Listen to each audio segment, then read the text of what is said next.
Por favor, pasen conmigo a Mateo capítulo 16. Vamos a continuar viendo acerca de la relación del Señor Jesús con los suyos.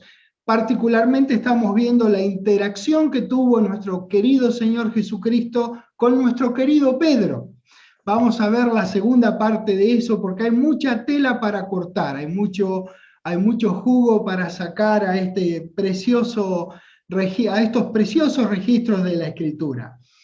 Nosotros en la primera parte de esta enseñanza habíamos aprendido unas cosas maravillosas que en realidad cuando uno las estudia y las pone en marcha en su vida, pueden ayudarnos a tener un andar que lo glorifique cada vez más a Dios y que ese andar honre la ofrenda que hizo de su vida nuestro querido Señor Jesucristo. Eso es lo que nosotros queremos hacer. Cada vez honrarlo más a nuestro Señor y cada vez darle más gloria a nuestro querido Dios. Nosotros estamos estudiando esta interacción que tuvo nuestro Señor Jesús con los suyos porque queremos nosotros aprender de las Escrituras cómo Él actuó o interactuó en realidad, porque ellos también actuaron, por supuesto, lógicamente, por eso es una interacción. Cómo interactuó en su cuerpo terrenal y cómo lo hizo luego, después de haber entregado, de haber mandado el Espíritu Santo en el día de Pentecostés. Nosotros sabemos, en lo profundo de nuestro ser, no tenemos ninguna duda que no hay posibilidad de servicio cristiano auténtico si no es mediante la asistencia de Dios, nuestro Padre, y de Jesucristo nuestro Señor. Anteriormente nosotros estuvimos estudiando algunos relatos y testimonios de la palabra de Dios, viendo ejemplos de hombres de Dios que anduvieron junto a nuestro Señor, quienes cada tanto ellos tropezaban, no eran como nosotros, que nunca nos equivocamos. A mí me pasa que yo nunca me equivoco. Ellos eran iguales que nosotros, querían hacer la voluntad de Dios y cada tanto se tropezaban con su propia carne, con el mundo, cada tanto les pasaba eso, cada tanto se caían, entonces estamos viendo cómo el Señor los sustentaba, cómo los levantaba. En la parte anterior, en la parte 1, habíamos concluido estudiando el momento en que el Señor y los suyos estaban en la región de Cesarea de Filipo y Jesús le preguntó a sus discípulos qué es lo que la gente y ellos mismos decían de él. Entonces ahí empezamos, Mateo 16, y siempre dejen una marca en Mateo porque estaremos regresando durante la enseñanza. Mateo 16, en el versículo 13, dice: viniendo Jesús a la región de Cesarea de Filipo, preguntó a sus discípulos diciendo: ¿quién dicen los hombres que es el Hijo del Hombre?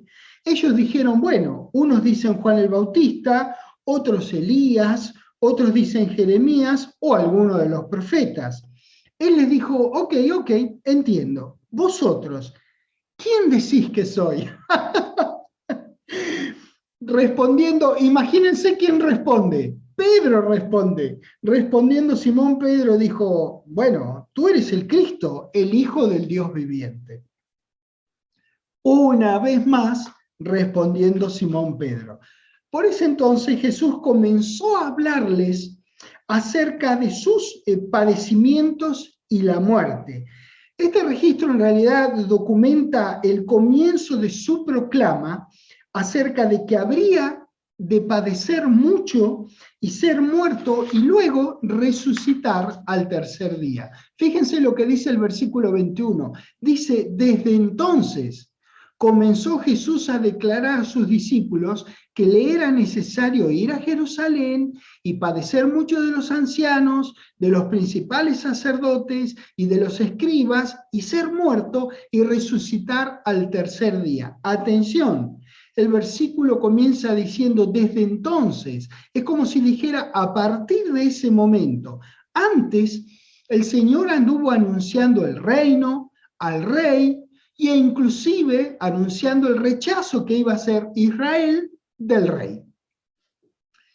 Gracias a la intervención de Pedro, en realidad, si uno se pone a pensar, nos vamos a dar cuenta de que esta era una nueva información para ellos. Ellos no sabían esto. No tenían el privilegio de tener una Biblia y haberse tomado 2 o 3 horas y leer todo lo que tenga que ver con la vida de nuestro Señor Jesucristo en los Evangelios. Capaz que un poco más de 3 horas, pero un poco tiempo vos podés leerlo todo. Ellos no tenían eso. Se iba desarrollando lo que después para nosotros fue la Biblia. Bueno, era nueva información para ellas, hay que entenderlo. Esto de que su rabí tenía que padecer y morir y resucitar al tercer día, en realidad los tomó por sorpresa a los discípulos. Mirá lo que dice el 22, dice, entonces Pedro, nada menos que Pedro, bueno, la verdad, gracias a Dios por Pedro y sus intervenciones, si no habría un montón que está escrito que no estaría escrito y no podríamos aprender estas cosas, de la humanidad de este hombre, de cómo si se cayó se volvió a levantar todas las veces hasta sus últimos días. Entonces Pedro, tomándolo aparte, comenzó a reconvenirle diciendo, yo esta la veo así, ustedes saben que yo siempre les digo que me hago como un videíto de estas cosas, ¿no? Entonces yo me imagino que Pedro se acercó al Señor Jesucristo y le dice, vení, vení, vení, y como que lo agarra del hombro, y Pedro comenzó, lo llevó aparte y comenzó a reconvenirle, Señor, ten compasión de ti, es como decirle, no, Jesús, tenés fe, vos podés creer, declará que ninguna de estas cosas te va a pasar.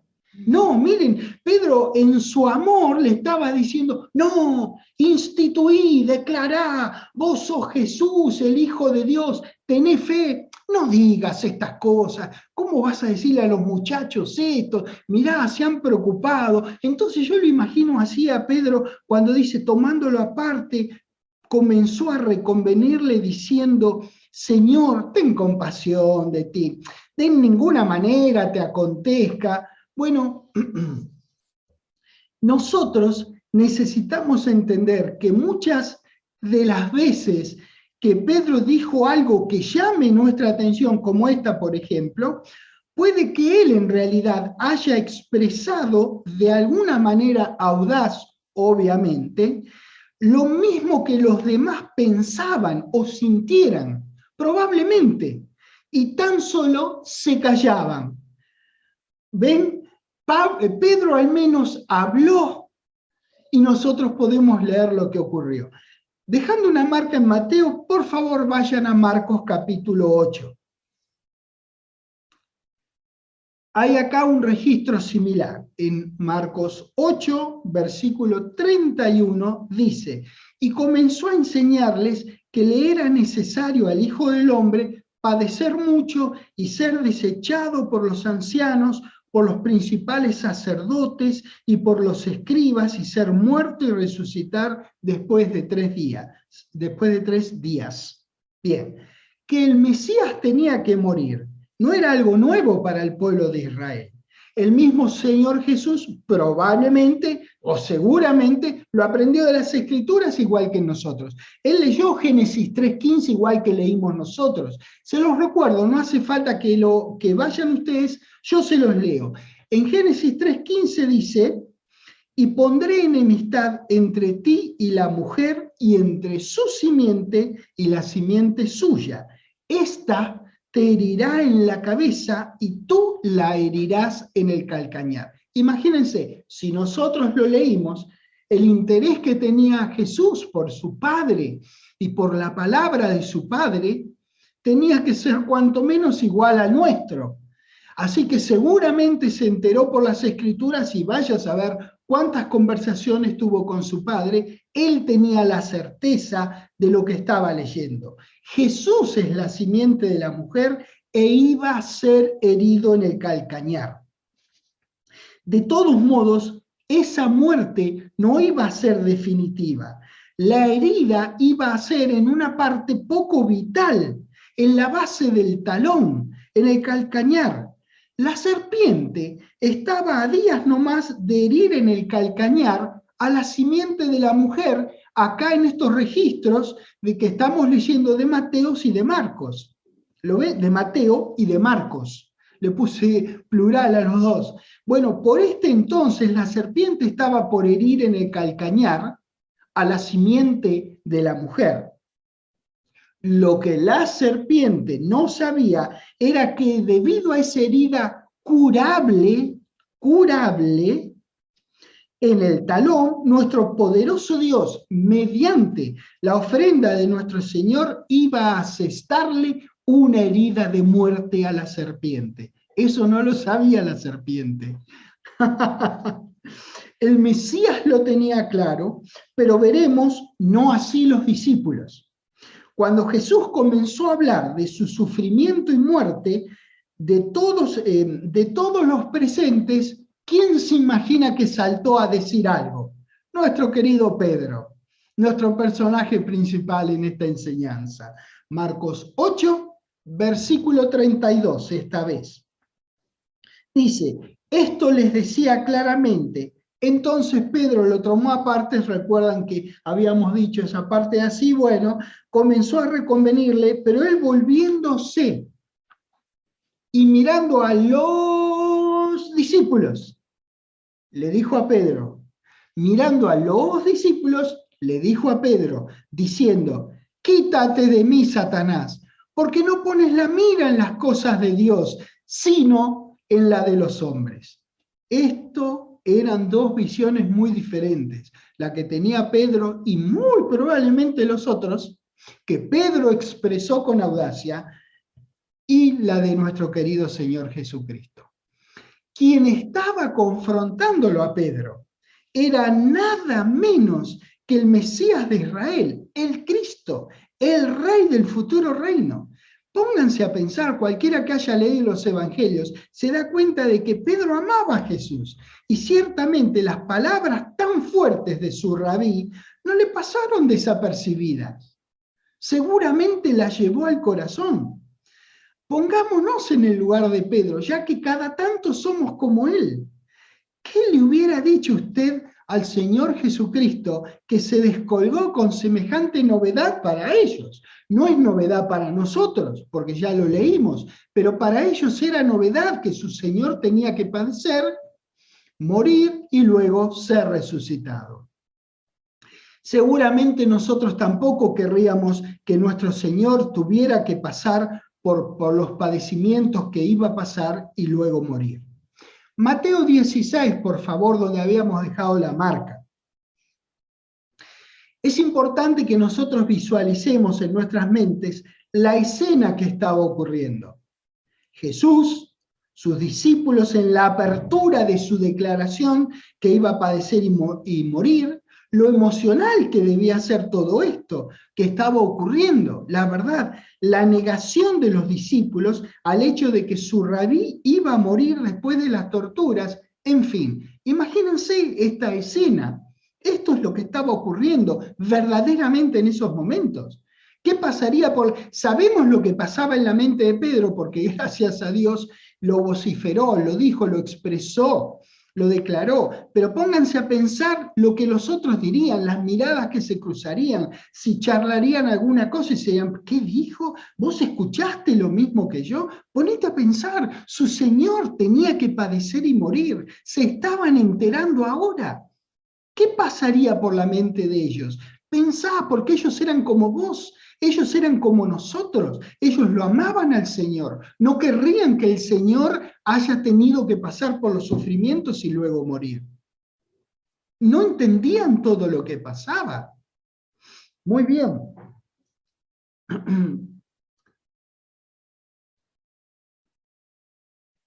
Mateo 16, versículo 23, dice, pero él volviéndose dijo a Pedro, quítate de delante de mí, Satanás, me eres tropiezo, porque no pones la mira en las cosas de Dios, sino en la de los hombres. Quiere decir que su padecimiento, su muerte y su resurrección eran las cosas de Dios. No pasar por esas cosas eran las cosas en las que estaba mirando Pedro. Eran las cosas de los hombres, eran las cosas del mundo. Lucas capítulo 4, por favor. El Señor Jesús reconoció en al menos Pedro, y puede que también en los otros, porque vieron que dice que miró a los discípulos, y estaban ahí en la escena, estaban con él, estaban con ellos, perdón. Un engaño que provenía de Satanás.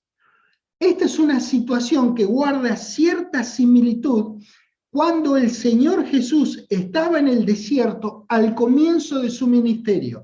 Ustedes recordarán que él fue bautizado por Juan el Bautista y prácticamente con la toga, con su vestimenta húmeda, se fue al desierto. ¿Se acuerdan? Bueno, Lucas 4, versículo 5, en parte de ese relato del desierto, en el versículo 5 dice, y le llevó el diablo a un alto monte y le mostró en un momento todos los reinos de la tierra. Y le dijo al diablo, a ti te daré, le dijo el diablo al Señor Jesucristo, a ti te daré toda esta potestad y la gloria de ella ha sido entregada, recuerden, se lo entregó a Adán, y a quien quiero la doy. Si tú postrado me adorares, todos serán tuyos. Respondiendo Jesús le dijo, lo mandó a pasear. Vete de mí, Satanás, porque escrito está, al Señor tu Dios adorarás y a Él solo servirás. Estaba escrito, para el Señor Jesucristo era suficiente. Era todo lo que necesitaba saber. El diablo le ofreció a Jesús todos los reinos de la tierra. Esto viene a ser algo así como si fuera que el maligno podría haberle adelantado el reino sobre la tierra, en lugar de esperar a tener que pasar por todos los sufrimientos y la muerte. Si él hubiese aceptado, no digo que se lo hubiese dado, digo que en apariencia si hubiese aceptado, no necesitaba esperar que venga el reino de Dios y que él lo gobernase, ¿verdad? Jesús, sin embargo, prefirió esperar los tiempos y las condiciones de Dios, aunque eso significara su propia vida. Al diablo en el desierto le dijo, vete de mí, Satanás.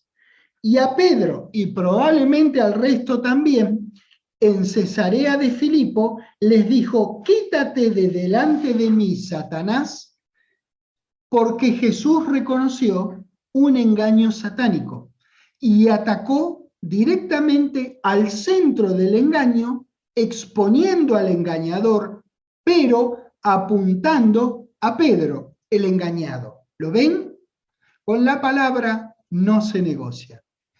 En el momento que está registrado en Mateo 16, por favor no vayan, vamos a seguir en Lucas 4. En ese momento registrado en Mateo 16, 13, Jesús les preguntó quién pensaban que él era. Pedro respondió acertadamente que Jesús es el Cristo, el Hijo del Dios viviente. Cristo es el vocablo griego que es equivalente al vocablo hebreo Mesías, y está asociado al Hijo de Dios como ungido rey del reino venidero, el mismo que el diablo aparentemente ofreció adelantarle al Mesías de Israel. Bueno, muy seguramente la intención de Pedro fue nacida de su amor por su rabí, pero de alguna manera fue usado inadvertidamente por Satanás. Vean, no es necesario que las personas sean atormentadas por un demonio para ser usadas por Satanás. Pero nosotros, como nuestro Señor, debemos estar alerta ante estos ataques que solapadamente, y lo voy a decir entre comillas, dulce, amorosa y engañosamente no es con comillas porque es literal, es así, engañosamente niegan la palabra de Dios. Lo repito, nosotros tenemos que estar alerta de los ataques que solapadamente, dulce, amorosa y engañosamente niegan a la palabra de Dios. Muy seguramente la intención de Pedro fue nacida de su amor, seguramente. No podemos dudar de eso. En realidad, no dudamos de Pedro. Era un hombre como nosotros que lo amaba a su Señor y nunca hubiese querido nada malo para él.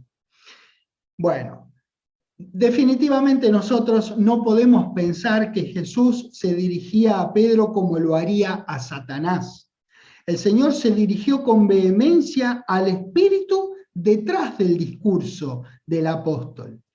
El consejo, entre comillas, consejo de Pedro al Señor iba en directa oposición al propósito del Mesías sobre la tierra. Podríamos decir que Satanás, de alguna manera, habló a través de Pedro, pero claro, no de una manera literal o por mandato del príncipe de las tinieblas. De alguna manera, Pedro expresó el deseo de Satanás y el Señor señaló de manera contundente el grave error en el que había incurrido Pedro y quienes pensaran como él. Lucas 4.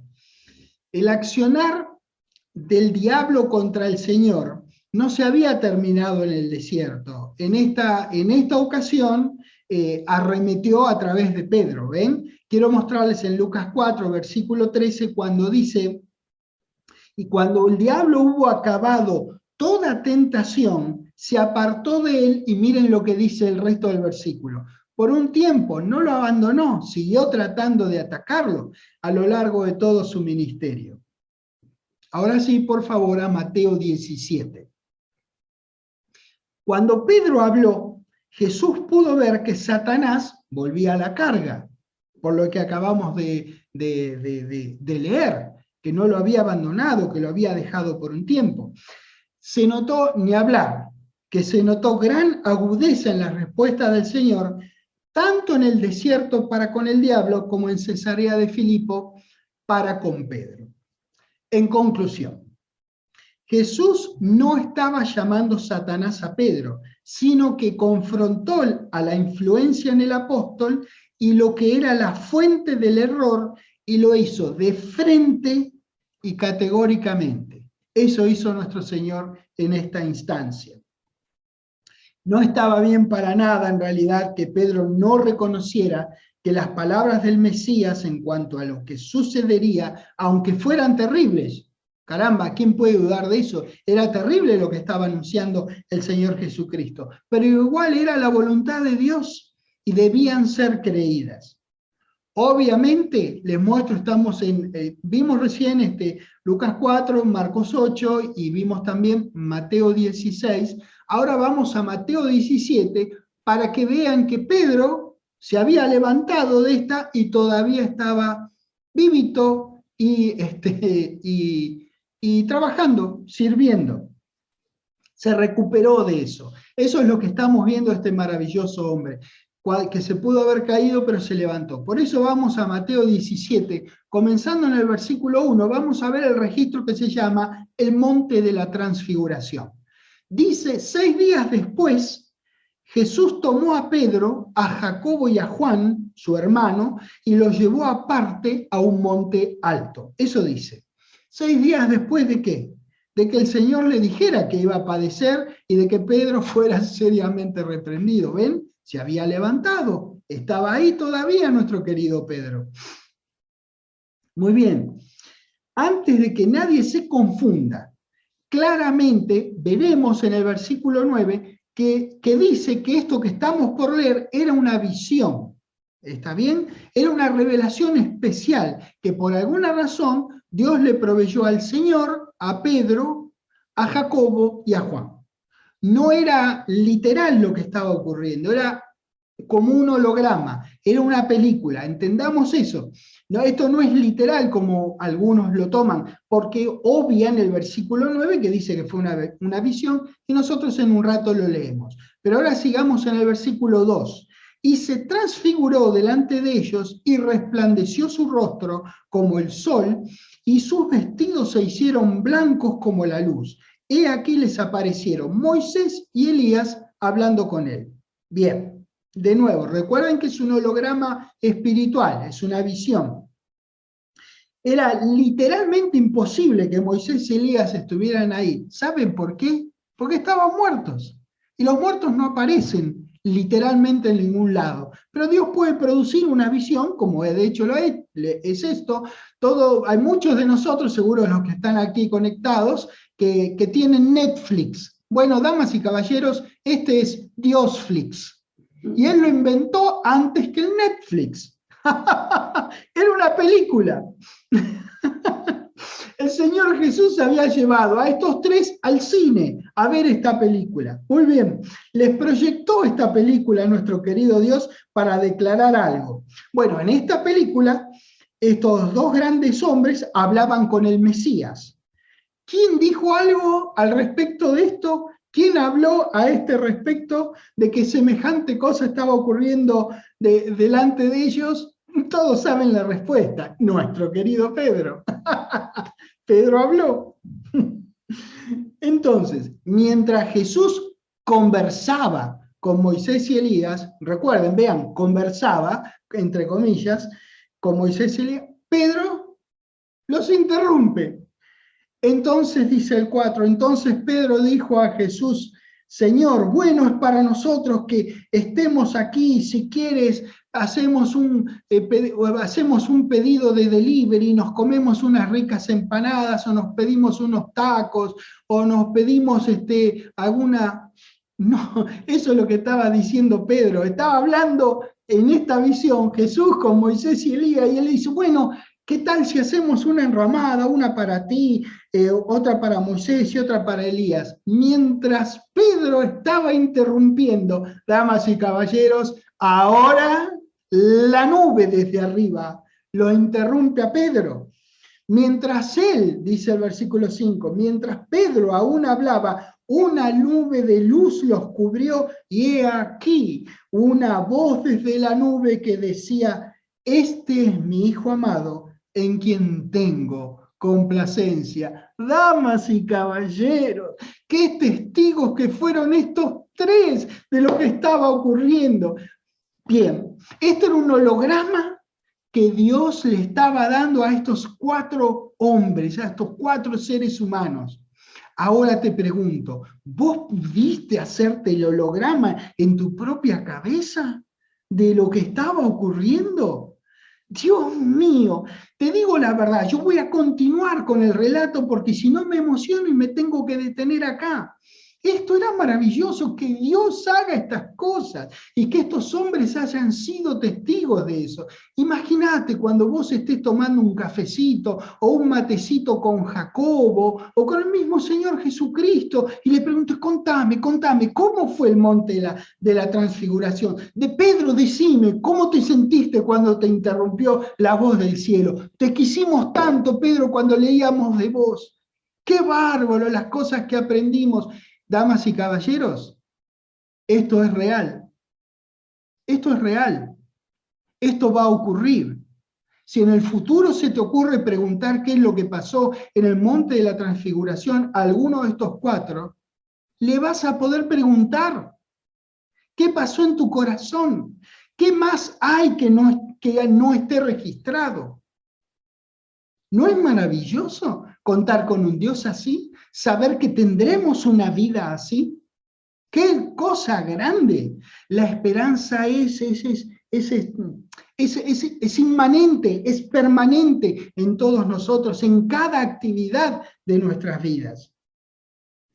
Esa luz que lo interrumpió a Pedro y los cubrió, dio detalles de la identidad de Jesús, de lo que Dios piensa de él, y les dijo algo muy importante porque no terminamos de leer el versículo 5, cuando dijo, a él oíd. A él oíd. Es una simple, más simple no puede ser. A él oíd. 3 palabras.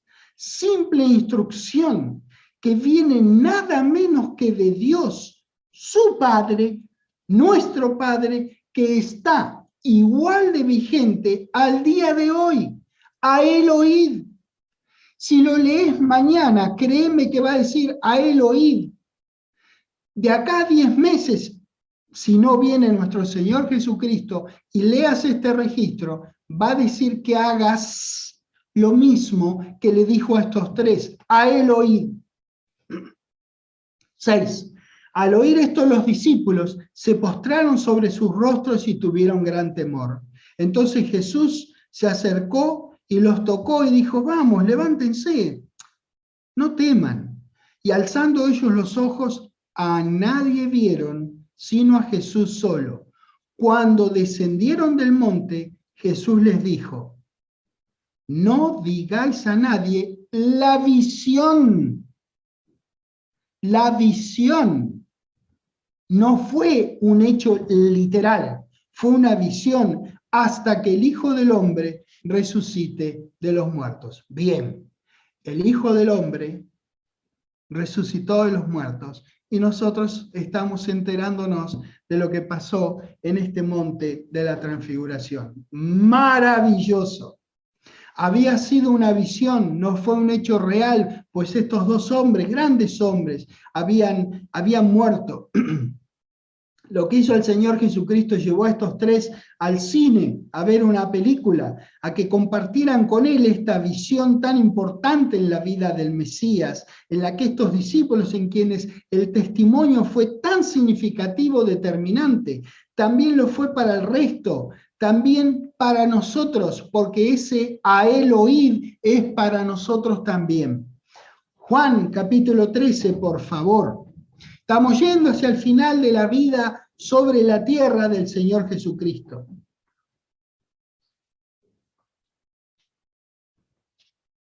Juan 13, versículo 4, dice, refiriéndose a Jesús, por eso voy a ponerlo ahora, aunque no esté en el versículo, Jesús se levantó de la cena y se quitó su manto y tomando una toalla se la ciñó. Luego puso agua en un lebrillo y comenzó a lavar los pies de los discípulos y a enjugarlos con la toalla con que estaba ceñido. Bueno, vean, también como nos tenemos que hacer un videíto de esto, porque nos conviene hacer un videíto de esto, es bueno que entendamos que según entendemos nosotros, según era la costumbre en una cena con invitados, el siervo de la casa daría la vuelta a la mesa mientras la gente aún charlaba y entonces comía, bueno, y iba lavando los pies de los invitados para quitar el polvo con el que venían de afuera. Recuerden, las calles no estaban recubiertas por baldosas o por asfalto o por concreto, entonces, bueno, la gente venía con sandalias y con los pies empolvados, ¿no? Sucios, con polvo.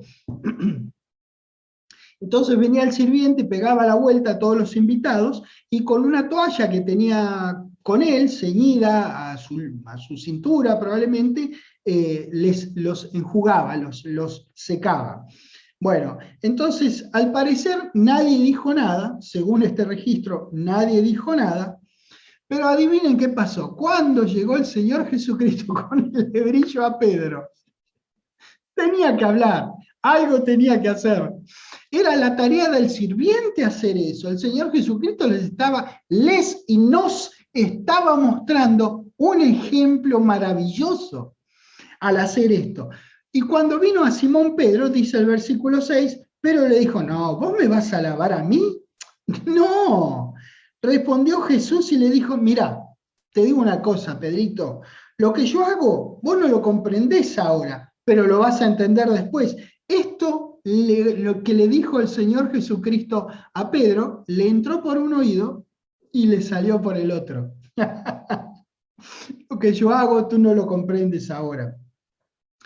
Debido a su carácter explosivo, adivinen qué, Pedro dijo, no, vos no me vas a lavar a mí los pies, jamás. Jesús le respondió, mira Pedro, si yo no te lavo, no vas a tener parte conmigo. Le dijo Simón Pedro, bueno, no solo mis pies entonces, sino también las manos y la cabeza. Pedro era divino, era o pelado, o calvo, o pelado, ¿sí? O con dos pelucas. Él estaba en una vereda o en la otra. ¿No le suena normal que Pedro era normal? Como nosotros, un hombre que lo amaba a su Señor. Si ponete en el lugar de Pedro por un segundo, que estás comiendo y viene el Señor, y por la costumbre del Oriente, viene y te ofrece, te lava los pies. ¿Qué pasaría por tu cabeza? Yo lo entiendo a Pedro. ¿Qué pasaría por tu cabeza? Seguramente cada uno de nosotros habrá tenido alguna vez alguna comisión, algún encargo, alguna misión que nos haya dado nuestro Señor Jesucristo para que llevemos a cabo en nuestra vida de servicio y por una u otra razón no lo hicimos o comenzamos la comisión, pero en algún momento la abandonamos a mitad de camino o casi al terminarla. En otras palabras, probablemente y seguramente nos habrá pasado a todos, usted le falló al Señor, lo decepcionó. Si es así, y lo más probable digo es que es así, porque somos humanos, somos como Pedro, cada tanto realmente tenemos fervor por Dios y por sus cosas, lo servimos a nuestro querido Señor y a veces no tenemos el mismo fervor, hoy no tenemos ese buen día que podríamos tener todos los días de querer servirlo a nuestro Señor. Entonces, podemos entenderlo a Pedro. Podemos entenderlo a Pedro. Pedro nos representa a nosotros en los evangelios. Hay otros que también nos representan, pero que Pedro nos represente sería honroso inclusive. No queremos caer nunca queremos caer. Nunca queremos salir de la barca y hundirnos, nunca queremos decirle al Señor que no nos lave los pies, nunca vamos a interrumpir a la nube del cielo. Todos queremos hacer eso, pero cada tanto, lamentablemente, uno se equivoca, cada tanto uno tropieza. Por eso que digo que Pedro, en alguna medida, nos representa. Tenemos el privilegio particular, en alguna manera, de participar de la última cena que el Señor tuvo con sus discípulos. Obviamente Jesús estaba muy compungido por lo que estaba por ocurrirle. Pongámonos a pensar en eso, identifiquémonos con nuestro Señor también. Estos con quienes Él estaba reunido eran sus amigos más cercanos en todo el mundo. Con ellos había llevado a cabo su ministerio y ahora estaban por pasar juntos las últimas horas de su vida terrenal. Ciertamente, ¿qué puedo decirles? Un momento de gran tensión, un momento de gran emoción, un momento no sé, pongámonos en el lugar de estos seres humanos en este momento de la vida de la humanidad, porque lo que le pasa al Señor Jesucristo acá tiene que ver con la humanidad toda. Juan 13, en el versículo 21 dice, y habiendo dicho Jesús esto, se conmovió en espíritu y declaró y dijo, de cierto os digo, que uno de vosotros me va a entregar. ¡Caramba! ¡Qué situación! ¡Qué situación! Entonces los discípulos se miraban unos a otros, dudando de quién hablaba.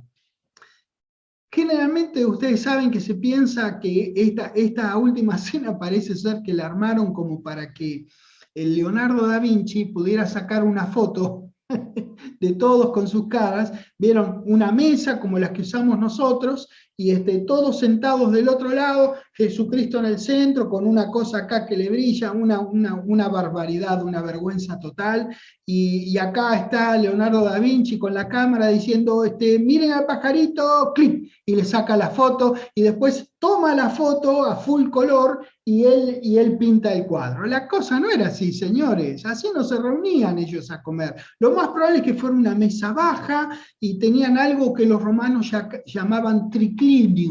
Era como una mesita baja y ellos se reunían así como con reposeras alrededor y estaban echados, estaban así, no, echados, acostados, probablemente de boca abajo o reclinados así, ven, sobre un costado mientras iban comiendo. Bueno, era la costumbre, ¿no es cierto?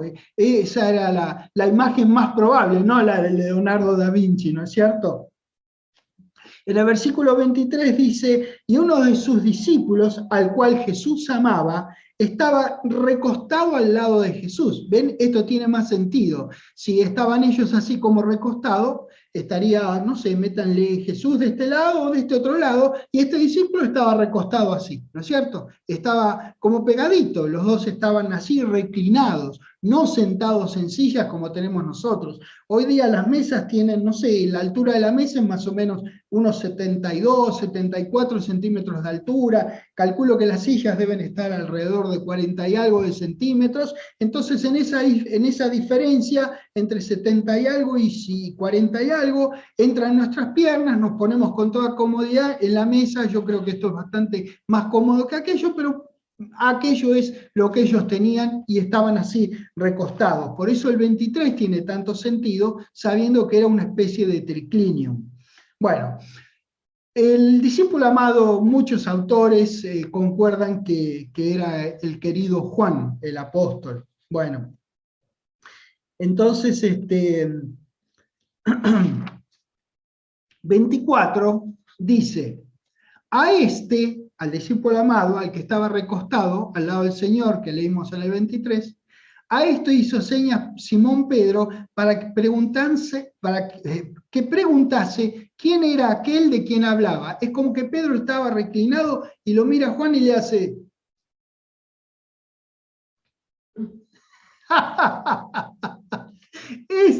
Pedro es divino. Pedro es divino. Decime la verdad, si vos estuvieras ahí entre todos, ¿no harías como Pedro? ¿No quisieras saber quién era que el Señor Jesús hablaba? Me río. Era un momento muy emocional, muy triste. Esto es tremendo. Simplemente me río de la actitud de Pedro, ¿no? En esta situación, ya sabiendo que nuestro Señor está librado de todos los dolores y la muerte de esa terrible traición que cometió Judas. Pero vos no querrías hacer como Pedro. ¿No te identificás con él? Dice, haciendo al discípulo amado con el que estaba ahí recostado, como diciendo, che, preguntale, dale, pibe, preguntá. Se sigue desarrollando la última cena y el Señor Jesucristo sigue dando instrucciones de último momento. De nuevo, fíjate la importancia. Si cuando hablaba el Señor Jesucristo era importante siempre, ponete a pensar, nosotros leemos registros del principio de cualquiera de los evangelios y queremos prestar atención porque nosotros queremos andar como Él andaba, como Él anduvo, nuestro Señor. Entonces tenemos que aprender de los evangelios cómo es que Él anduvo. Entonces, ¿cómo es que Él anduvo? Entonces prestamos mucha atención a todo lo que dijo el Señor Jesucristo. Ahora ponete a pensar, en momentos que Él estaba por padecer y morir, ¿cuánto más atención prestarías? ¿No es cierto? Versículo 33, en sus últimas instrucciones en esta última cena, versículo 33, Juan 13, 33 dice, hijitos, aún estaré con vosotros un poco, me buscaréis, pero como dije a los judíos, así os digo ahora a vosotros, a donde yo voy, vosotros no podéis ir. Un mandamiento nuevo os doy, guarda. ¿Cuál es el contexto de lo que está hablando? Un mandamiento nuevo. Si vos estuvieras ahí con el Señor, no querrías saber de todos los mandamientos, de todas las cosas que dijo. Ahora te va a decir un mandamiento nuevo. ¿No estarías vos con una libretita y una pluma para anotar, un lápiz para anotar el mandamiento nuevo que el Señor está por decirte, no sé, pocas horas antes de que lo aprendan y lo lleven a sufrir y morir? ¿No querrías anotar vos? ¿No prestarías atención? Un mandamiento nuevo os doy, que os améis unos a otros como yo os he amado, que también os améis unos a otros. En esto conocerán todos que sois mis discípulos, si tuvieres amor los unos con los otros. Bien, pregunto, ¿de qué está hablando el Señor? Un mandamiento nuevo os doy. Mientras Él habla del mandamiento nuevo, adivinen quién lo interrumpe. Pedro. Pero ni siquiera lo interrumpe en relación al tema del que estaba hablando nuestro Señor. En el 36 dice, le dijo Simón Pedro, ¿a dónde vas? Jesús le respondió, a donde yo voy no me puedes seguir ahora, mas me seguirás después, y nosotros también. Bien. Recordemos que están reclinados a la mesa comiendo la última comida con su rabí. Ellos no tenían idea completa de lo que estaba pasando, ni de lo que iba a pasar. Tenían un conocimiento parcial y un tanto difuso del total de la situación que se estaba desarrollando frente a sus propios ojos. Encima ellos estaban incrédulos de todo este material nuevo del que su Señor les estaba hablando. Estos discípulos se comportaban como muchas veces nos comportamos nosotros en situaciones similares. ¿Quién sobresale una vez más? Pedro. Versículo 37, le dijo Pedro, Señor, ¿por qué no te puedo seguir ahora? Mi vida pondré por ti. Jesús le respondió, ¿tu vida pondrás por mí? Mirá, de cierto te digo, no cantará el gallo sin que me hayas negado 3 veces. Bueno. En el tema que vamos a encarar ahora, quiero decir que no es con ningunísima intención de cargar las tintas sobre Pedro, sino de ver la precisión de la palabra, por supuesto, y ver también a nuestro querido Pedro en este tremendo tropiezo que ha tenido, cómo se ha levantado de él también. Es digno de apreciar que la palabra de Dios muestra clarísimamente que no fueron 3 las veces que Pedro negó al Señor, sino 6. 6 veces lo negó al Señor. En los relatos no hay mención de que estuviera en estas 6 negaciones o en ninguna parte de los padecimientos de nuestro Señor. No hay mención de que estuviera el discípulo amado, como tampoco la hay de que estuviera algunos de los otros discípulos, solamente Pedro. Eso quiero decir acerca de Pedro. ¿Es cierto que lo negó 6 veces? Ninguna duda. Está bien registrado en la palabra de Dios, pero al menos estuvo ahí para negarlo al Señor. Lucas capítulo 22, por favor. Vamos a seguir con la última cena, pero esta vez vamos a verlo desde el punto de vista de Lucas. Vean, los evangelios son maravillosos, son una herramienta poderosísima, son hermosas porque, como dije antes, en Primera de Juan dice que si vos querés, si vos decís que andás como él, tenés que andar como él anduvo. ¿Dónde anduvo el Señor? No anduvo en Efesios, no anduvo en Apocalipsis, no anduvo en Deuteronomio, el Señor anduvo en los evangelios, ahí es donde podés aprender. Son 4 evangelios, Mateo, Marcos, Lucas y Juan, ¿verdad? Es como que hay 4 esquinas, acá se llaman ochavas, 4 ochavas, 4 esquinas.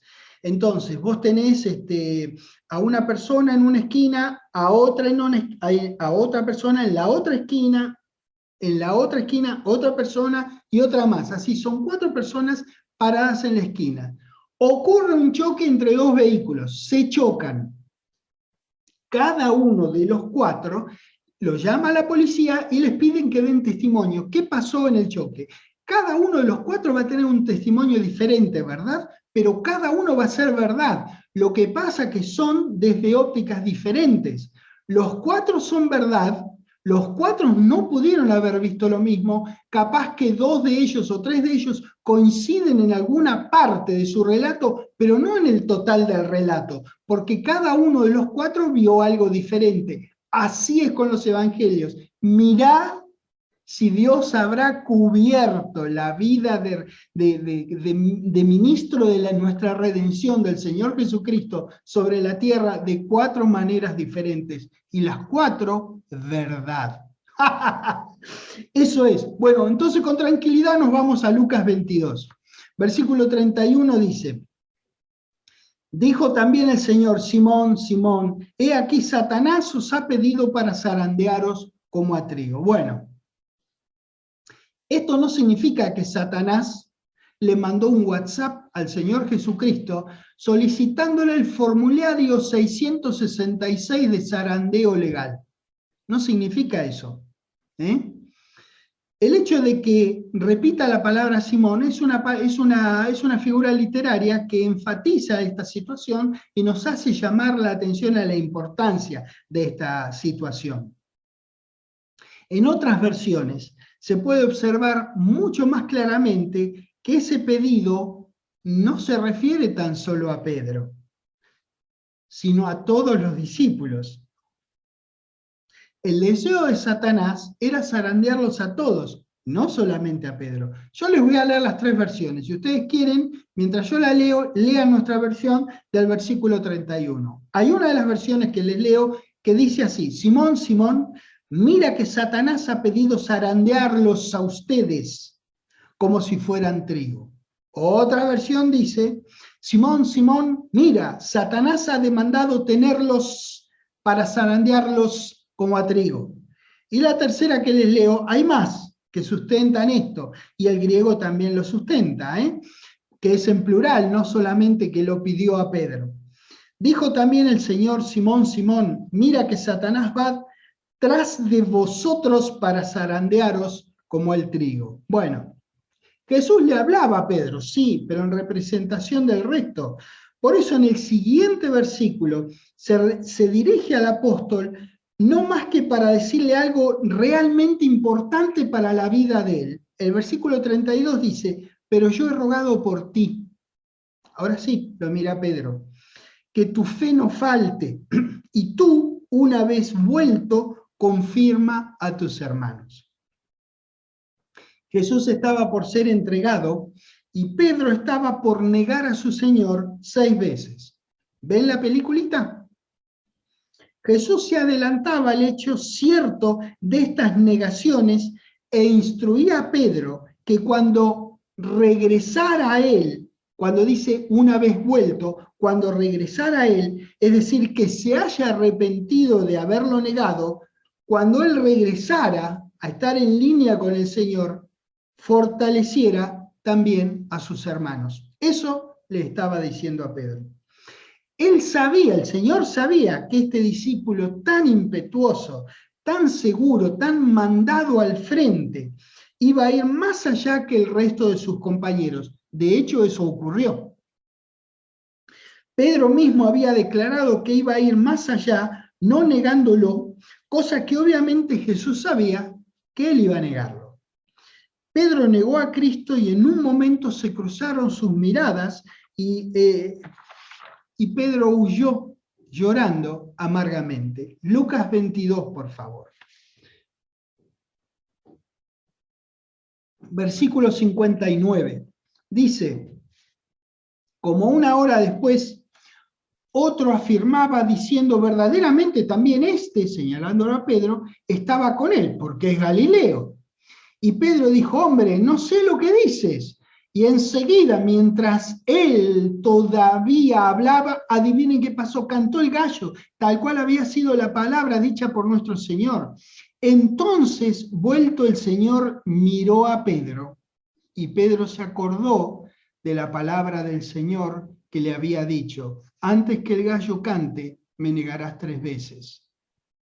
¿Qué harías vos en el lugar de Pedro? 62. Y Pedro, saliendo afuera, lloró amargamente. ¿Lo entendés a Pedro? ¿Podés identificarte con él? Yo creo que sí. Creo que todos nosotros podemos. Todos nosotros podemos aprender de él. Que uno puede tropezarse, puede caer, y de hecho, lamentablemente, cada tanto Adán en nosotros le gana al Cristo en nosotros. Lamentablemente es así. Entonces podemos identificarnos con un hombre que se cae, pero él se levantó cada vez. Recuerden ustedes, en la primera parte, nosotros leímos la segunda de Pedro, cuando él estaba diciendo que le quedaban pocos días, de poco tiempo de vida, y él ahí estaba escribiendo la segunda epístola. Damas y caballeros, él se levantó cada vez que cayó. Qué ejemplo el de Pedro, qué ejemplo el de Pedro. Mateo 26, por favor. El Señor también dice acá que oró para que se recuperara y volviera fortalecido a asistir a sus hermanos, mientras él, pasadas las 72 horas, fuera resucitado por Dios. Jesús oró para que Pedro regresara de la vergüenza y culpa que él sabía que iba a sentir y volviera al carril con el Señor. Damas y caballeros, esto es emocionante. ¿Te das cuenta qué Señor tenés? ¿Te das cuenta que vale la pena servir a un Señor así? Esto hizo con Pedro. ¿Qué no hará por vos? Podría haber sido que su fe, la de Pedro, se debilitara hasta el punto en que ya no tendría más, por así decirlo. Pero la verdad es que en la vida nada se termina hasta que se termina. Si nos levantamos de las caídas, no solamente podremos seguir caminando, sino que también podremos ayudar a otros, es decir, que podremos fortalecer a nuestros hermanos en situaciones similares. Mateo 26, versículo 30. Y cuando hubieron cantado el himno, salieron al monte de los olivos. Entonces Jesús les dijo: todos vosotros os escandalizaréis de mí esta noche. ¿Le hablaba a cuántos? ¿A Pedro? No, a todos. Porque escrito está. ¿Por qué dijo eso? Porque estaba escrito, entonces él estaba seguro que iba a ocurrir. Porque escrito está: heriré al pastor y las ovejas del rebaño serán dispersadas. Pero después que haya resucitado, iré delante de vosotros a Galilea. Respondió Pedro y le dijo: mirá, aunque todos se escandalicen, yo nunca me escandalizaré. Ni falta hace de decirlo en realidad, porque conocemos el registro. Pedro fue el que dijo eso en ese momento de tanta tensión emocional. Lo estaban por aprender a nuestro querido Señor, para llevárselo y padecer las torturas más horribles por algo así como 2 días, y luego ser colgado en un madero por todos nosotros.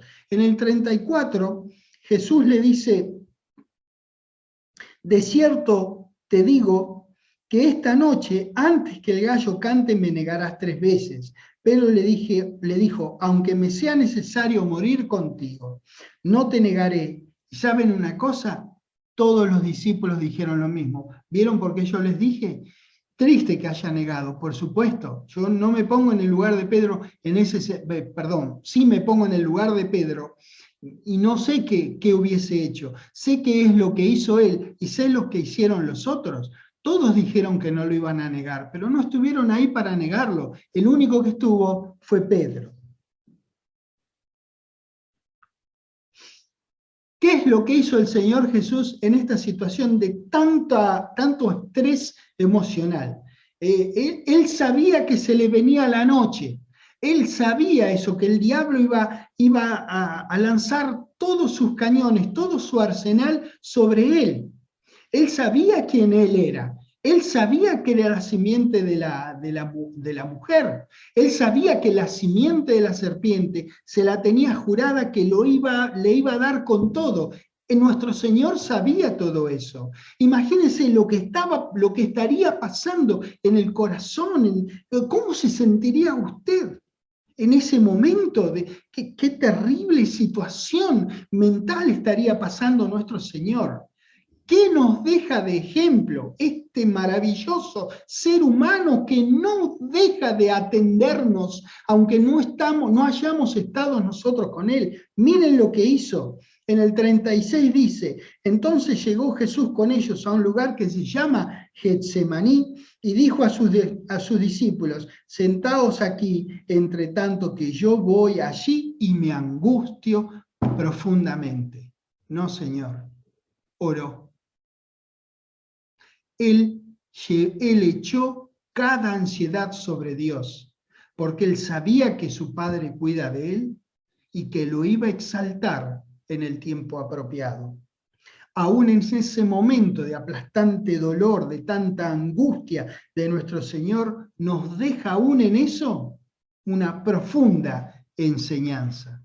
Y tomando a Pedro y a los 2 hijos de Zebedeo, que eran Jacobo y Juan, comenzó a entristecerse y a angustiarse en gran manera.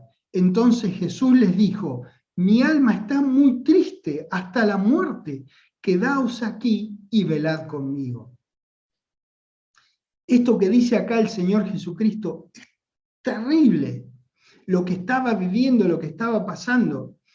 El doctor Bullinger, cuando dice acá que mi alma estaba muy triste, él dice que ahí el significado es que estaba aplastado, que estaba como triturado o machacado por la angustia.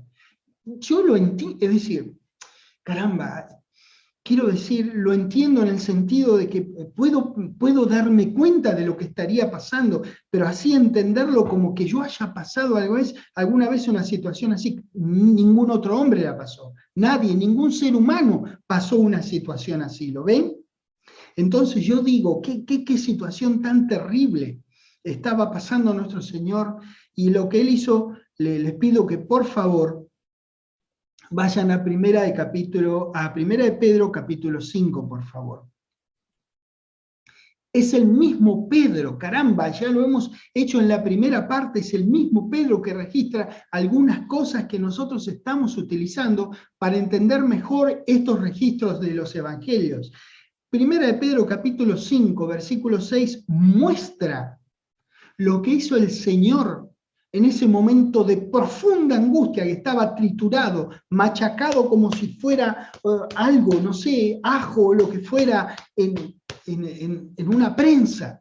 Así estaba nuestro Señor con angustia. Primera de Pedro capítulo 5, versículo 6 dice, humillaos pues bajo la poderosa mano de Dios. Eso estaba haciendo el Señor. Él fue y oró para que los exalte. Dios lo exaltó cuando fuere tiempo. ¿Haciendo qué cosa? En el versículo 7 nos dice qué es lo que hizo el Señor delante de Pedro, echando toda vuestra ansiedad sobre Él, porque Él tiene cuidado de vosotros. Eso hizo toda su vida nuestro Señor.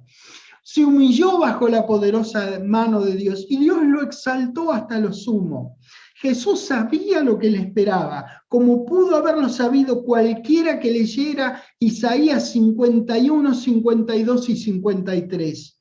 Aquí en este impresionante, en este irrepetible momento de la vida de estos hombres, nosotros podemos identificarnos tanto con uno como con el otro, dicho esto con todo respeto por nuestro valiente Señor Jesucristo. Pero podemos identificarnos de alguna manera porque al ser un ser humano como Él, podemos, si hemos pasado en alguna situación angustiante, sabemos lo que se siente, podemos entender, aunque no comprender totalmente lo que Él pudo haber sentido, pero podemos entender que este Señor sufrió por mí.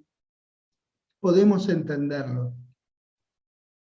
Y finalmente, es maravilloso ver que no hubo un solo momento, en el que el príncipe de los pastores, nuestro querido, nuestro valiente Señor Jesucristo, no estuviera atento a las necesidades espirituales de los suyos. Ciertamente, nuestro Señor es un gran ejemplo de conducta que los amó a ellos y nos amó a nosotros hasta el fin. Un ejemplo digno de imitar. Un mandamiento nuevo os doy, que os améis unos a otros como yo os he amado. Los y nos amó hasta el fin. Gracias, querido Dios, por la grandeza, por la simpleza de tu palabra, por exponerla tan simple en nuestro idioma para que nos entusiasmemos con cosas maravillosas, Dios. Muchas gracias por estos relatos que realmente hacen arder nuestro corazón. Nuestra sangre ahora fluye por nosotros con potencia, con poder, con un torrente caliente alrededor de todos nosotros, porque hemos entendido esta pequeña porción de tu inmensa y maravillosa palabra. Gracias, Dios, que sea vívida en nuestros corazones y en nuestras vidas, que entendamos, Dios, que podemos servir hasta que ya no tengamos aliento, que podamos servirte, que podamos darte gloria con nuestro andar, que podamos alabarte como vos querés, nos hiciste para alabanza tuya, que podamos honrar lo que hizo nuestro Señor por todos nosotros. Y justamente es en el nombre de Él de nuestro valiente Señor Jesucristo, que yo te agradezco por todo esto y por el privilegio de compartir tu preciosa palabra. En el nombre del Señor Jesucristo. Amén. Dios los bendiga, los quiero mucho.